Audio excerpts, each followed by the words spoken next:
ನೈಋತ್ಯ ಮುಂಗಾರು ಚೇತರಿಕೆ ಕಂಡು ರಾಜ್ಯಾದ್ಯಂತ ವ್ಯಾಪಕವಾಗಿ ವಿಸ್ತರಿಸಿದೆ.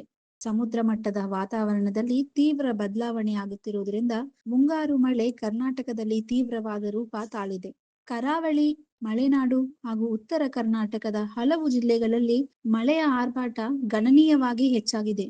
ವಾತಾವರಣ ಇಲಾಖೆಯ ಮುನ್ಸೂಚನೆಯ ಪ್ರಕಾರ ಜೂನ್ 13ರವರೆಗೆ ರಾಜ್ಯದಲ್ಲಿ ಮಳೆ ಮುಂದುವರಿಯಲಿದೆ ಎಂದು ದಕ್ಷಿಣ ಕನ್ನಡ, ಉಡುಪಿ, ಚಿಕ್ಕಮಗಳೂರು, ಶಿವಮೊಗ್ಗ ಮತ್ತು ಉತ್ತರ ಕನ್ನಡ ಜಿಲ್ಲೆಗಳಲ್ಲಿ ಭಾರಿ ಮಳೆಯಾಗುವ ಸಾಧ್ಯತೆ ಇರುವುದರಿಂದ ರೆಡ್ ಅಲರ್ಟ್ ಘೋಷಿಸಲಾಗಿದೆ.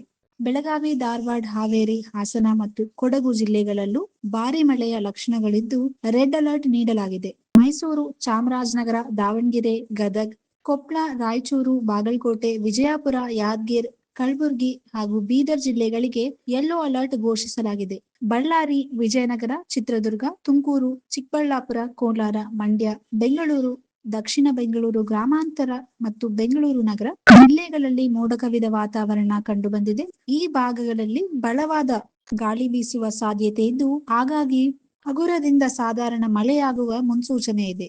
ಮಲೆನಾಡು ಸೇರಿದಂತೆ ವಿವಿಧ ಜಲಾನಯನ ಪ್ರದೇಶಗಳಲ್ಲಿ ಉತ್ತಮ ಮಳೆಯಾಗುವುದರಿಂದ ರಾಜ್ಯದ ಪ್ರಮುಖ ಜಲಾಶಯಗಳಲ್ಲಿ ಒಳಹರಿವು ಆರಂಭವಾಗಿದೆ. ಮುಂಗಾರು ಮಳೆ ಮುಂದುವರಿಯುವ ಸಾಧ್ಯತೆ ಇರುವುದರಿಂದ ಜಲಾಶಯಗಳಲ್ಲಿ ಒಳಹರಿವು ಹೆಚ್ಚಾಗುವ ನಿರೀಕ್ಷೆ ಇದೆ. ದಕ್ಷಿಣ ಭಾರತದಲ್ಲಿ ಕರ್ನಾಟಕ, ಆಂಧ್ರ ಪ್ರದೇಶ, ತಮಿಳುನಾಡು, ಒಡಿಶಾ ಮತ್ತು ಕೇರಳ ರಾಜ್ಯಗಳಲ್ಲಿ ಮುಂಗಾರು ಪೂರ್ಣ ವಿಸ್ತರಣೆ ಕಂಡಿದೆ. ಜೂನ್ 15ರ ಹೊತ್ತಿಗೆ ರಾಜಸ್ಥಾನ ಮಾರ್ಗವಾಗಿ ಉತ್ತರ ಭಾರತದ ವಿವಿಧ ರಾಜ್ಯಗಳಿಗೆ ಮುಂಗಾರು ಮಳೆ ತಲುಪಲಿದೆ ಎಂದು ಅಂದಾಜಿಸಲಾಗಿದೆ. ಗರಿಷ್ಠ ಬಿಸಿಲು ಮತ್ತು ಶಾಖದ ಅಲೆಯಿಂದ ತತ್ತರಿಸಿದ ದೆಹಲಿ, ಉತ್ತರ ಪ್ರದೇಶ, ಬಿಹಾರ್, ಹರಿಯಾಣ ಸೇರಿದಂತೆ ಉತ್ತರ ಭಾರತದ ರಾಜ್ಯಗಳ ಜನರಿಗೆ ಈ ಮಳೆ ನೆಮ್ಮದಿ ನೀಡುವ ನಿರೀಕ್ಷೆ ಇದೆ. ರೈತರು ಜೂನ್ 3ನೇ ವಾರದಿಂದ ಬಿತ್ತನೆ ಆರಂಭಿಸುವ ಸಾಧ್ಯತೆ ಹೆಚ್ಚಿದೆ.